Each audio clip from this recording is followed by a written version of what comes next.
Disinformation never stops, and neither do we. Welcome to StopFake, the place where we dissect disinformation and set the record straight on fakes about Ukraine. I'm Marko Suprun, and this week we make short shrift of the following fakes. U.S. bans 155 Ukrainian imports due to the country's political situation. Kyiv breaks talks on prisoner exchange with the occupied territories. And the University of Turin recognizes the so-called Donetsk People's Republic diplomas. Details ahead. Russian propagandist outlet RT declared last week that the U.S. suspended duty-free import of 155 types of Ukrainian products due to the political situation in the country, calling it a slap in the face of President Petro Poroshenko's regime. However, the preferential duties were suspended due to a lack of protection of intellectual property rights in Ukraine and Ukraine's lack of progress in drafting laws about copyright protection. This decision on the part of the U.S. was made last year and has nothing to do with the current political situation in Ukraine. Furthermore, according to the U.S. Generalized System of Preference Trade Program, some 3,500 Ukrainian products are still imported from Ukraine to the United States.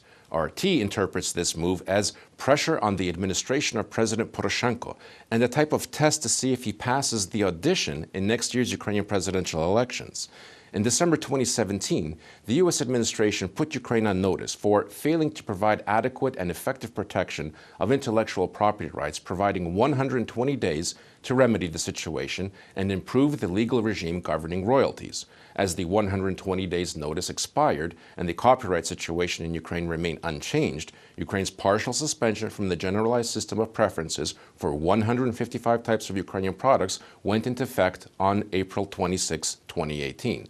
Now, Ukraine's Ministry of Economic Development is in constant dialogue with its U.S. counterparts and says the suspension will be lifted pending Ukraine's enactment of a law on property rights monitoring that has already passed its first reading in Parliament. Kyiv has been doing everything possible to break down negotiations on prisoner exchanges with the so-called Luhansk and Donetsk People's Republics and consistently ignoring militants' demands, official Russian and separatist site declared last week, citing Victoria Talakina, the spokesperson of the DPR delegation at the latest round of negotiations held in Minsk. Talakina accuses Ukraine of ignoring Russian militants' requests concerning the fate of its detainees incarcerated in prisons. Talakina made these statements in the aftermath of a prisoner exchange meeting held in Minsk on May the 4th, and, as usual, the Russian proxy separatists accused Ukraine of causing a breakdown in talks. According to Ukrainian Member of Parliament Irina Herashenko, Ukraine's representative in the talks with the Russian militants, the latest meeting in Minsk did not yield any results. In a Facebook post, Herashenko pointed out that it is the Russian side that is dragging the process out by completely ignoring Ukraine's requests. Their main mantra is, "We are not there," Herashenko pointed out. The Russian proxy separatists are also demanding an uneven exchange, he said. They want us to hand over 80 of their convicts in exchange for 15 captured Ukrainians, quote unquote. Meanwhile, Darina Oliver, the press spokeswoman for Leonid Kuchma, Ukraine's representative to the talks on the Donbas conflict, reiterated Ukraine's willingness to free 23 Russian citizens detained in Ukrainian prisons in exchange for Ukrainian political prisoners held by Russia. We have yet to hear a response to this proposal from the Russian side, she pointed out.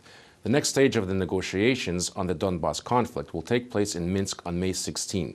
According to the Ukrainian Security Service, there are currently 108 hostages held in the Luhansk and Donetsk occupied territories. Another 398 Ukrainians are considered missing. The last exchange of prisoners and hostages took place on December 27, 2017. Kyiv transferred 233 people, while Russian militants released only 74 Ukrainians. Last week, Italian national Maurizio Marron announced that the University of Turin would recognize certificates from the universities of the so-called Donetsk People's Republic. Maurizio Marron is the president of the so-called representation of the Donetsk People's Republic in Italy and a research doctor at the University of Turin.